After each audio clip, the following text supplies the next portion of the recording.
This is Lahore, the city that is called the heart of Pakistan.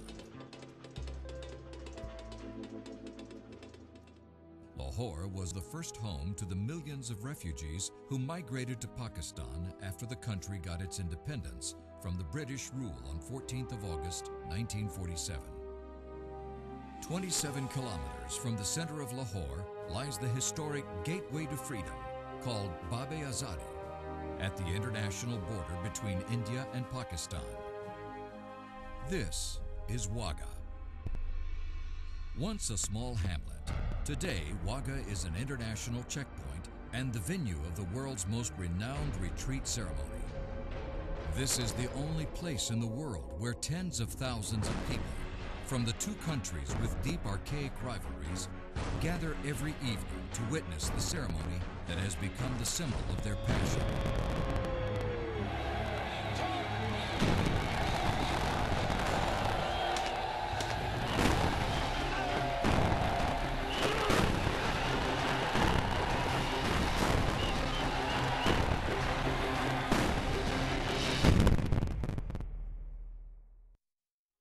Wagha Azadi, literally the gateway to freedom, is exactly the place where millions of fleeing migrants, the refugees, were lodged in makeshift camps back in 1947.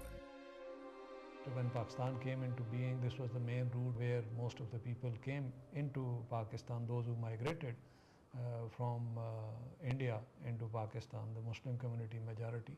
Millions of displaced people who were actually plundered and looted, probably the largest in the history.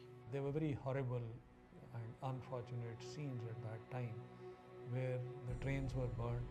People of every age and class, they had suffered a lot of atrocities. I would not hesitate to say that since 47, this place has become a pride for our nation. Initially, this force, which is now called as Pakistan Rangers, it was called as West Pakistan Border Guards. They were deployed, and from that point onward, this has been a giant check post between the two countries, from where most of the time even the traveling by road between the two countries is also done. The United Nations people, they keep crossing, and even now, as you know, we have Samjhauta Express and the Dosti bus service and other things. Recently, the trade has also started to some extent. Initially, in 1947 till 1959, it was a very ordinary sort of a ceremony where the normal flag lowering used to take place at sunset. But it was late in October 59, once it was decided to have a coordinated drill movement by both the guards from the Indian side, the BSF, and from the Pakistan side, the Pakistan Rangers. And then the flag lowering ceremony would take place in the evening every day. This is basically a military drill where the national flag of the two countries is lowered at a fixed time, mutually agreed by the two countries, and the soldiers, they perform this drill. And this drill over a period of time has become so interesting and so motivating that most of the people, they come to witness this parade. Long before the final countdown begins, people start coming in.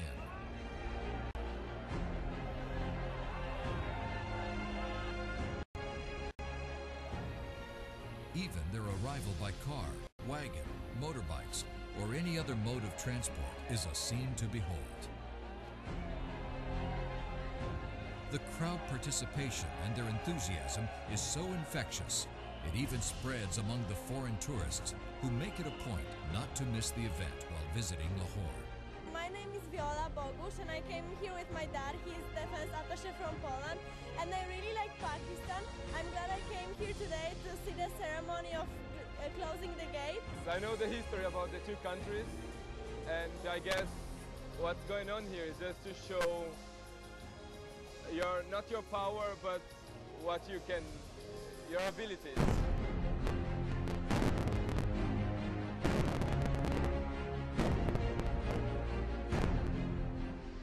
This ceremony basically is to bring a lot of national spirit and motivation in the public. those people who every day, thousands of people go to witness this ceremony. And I always say that the number of times they say Pakistan Zindabad during that 1 hour time, probably that frequency would match with the few years in their life when they would have shouted this slogan. So that is how charging and motivating it is. While the passion of the assembled crowd boils, the soldiers give their uniforms the last touches to be fully ready for the big moment, the retreat ceremony. Every move highlights the cultural difference and the values each nation aims to carry forward. This is a unique kind of ceremony which is nowhere in the world. This is the only place where you have a ceremony like this.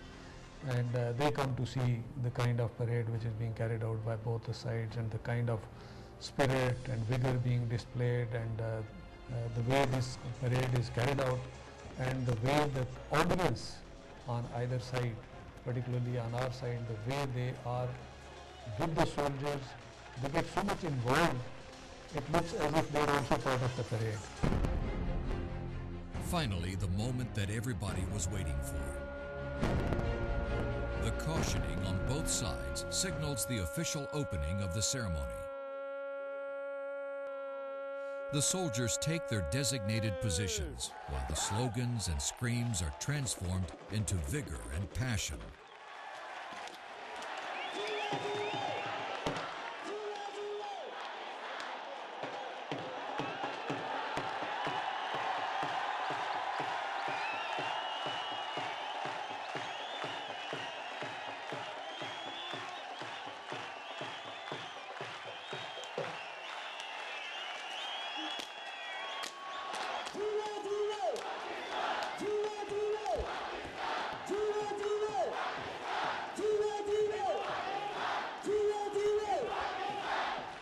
The highly charged environment tells the whole story of the past, the present, and the future.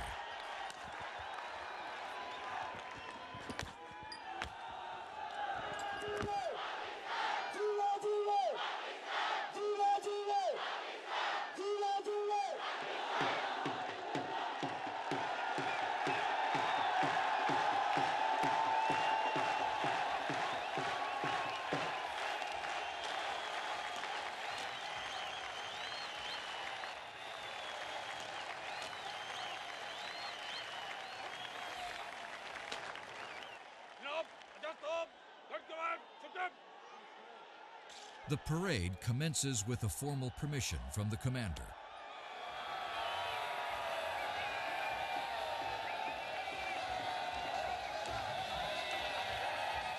The gates are opened for the welcome handshake and slammed immediately to be opened again.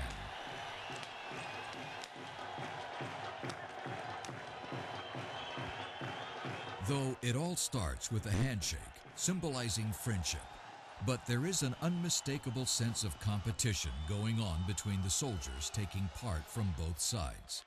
In each step, in every detail, even the smallest gesture of the soldiers' meticulous movements.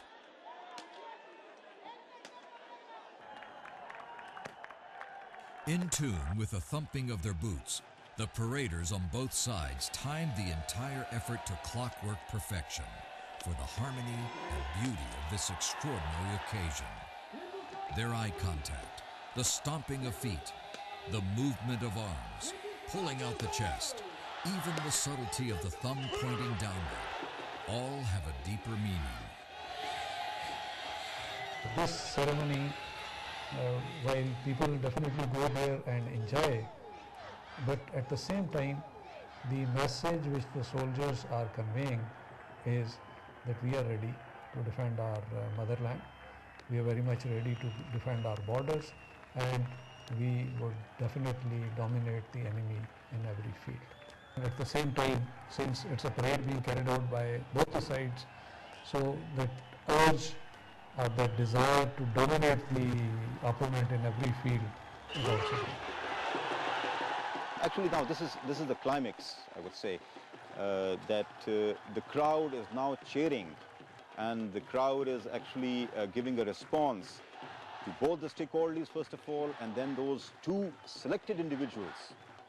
And it's worth mentioning over here that anybody who forms part of these people who are performing the guard on the Pakistani side have to be minimum 6 feet 2 inches. This is the minimum standard we keep. They have to be very broad. Even the unwinding of the cord is a moment to be cherished and glorified. Like every other segment of the parade, unwinding of the cord is too a competition in itself. Watch closely.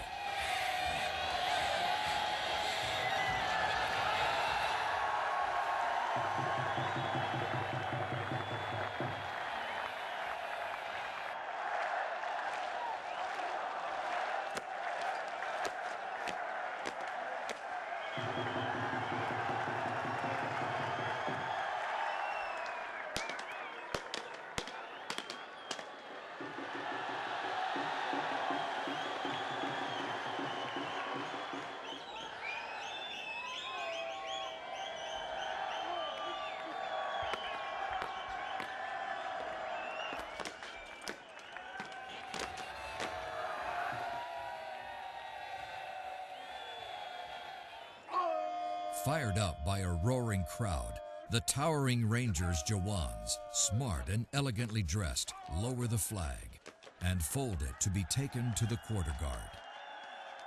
Each of these fine-tuned and well-rehearsed drills is repeated by their counterparts on the other side of the border.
The official duty day at Wagha has ended, and the gates are closed.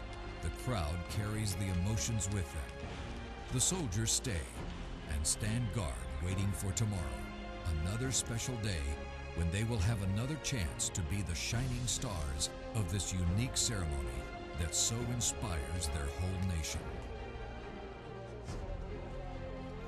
The daily retreat ceremony, on the one hand, is a reminder of all the painful memories attached to the independence movement, while on the other, it reenacts, in a way, the resolve of the people of Pakistan that they are ever vigilant and ready to face any eventuality from across the border. Yet, in line with the spirit of the time, it also conveys the message that Pakistan does not mean harm to any country and wishes to live in peaceful coexistence with its neighbors, as well as the world community at large. That, in essence, is the message behind Pakistan Zindabad.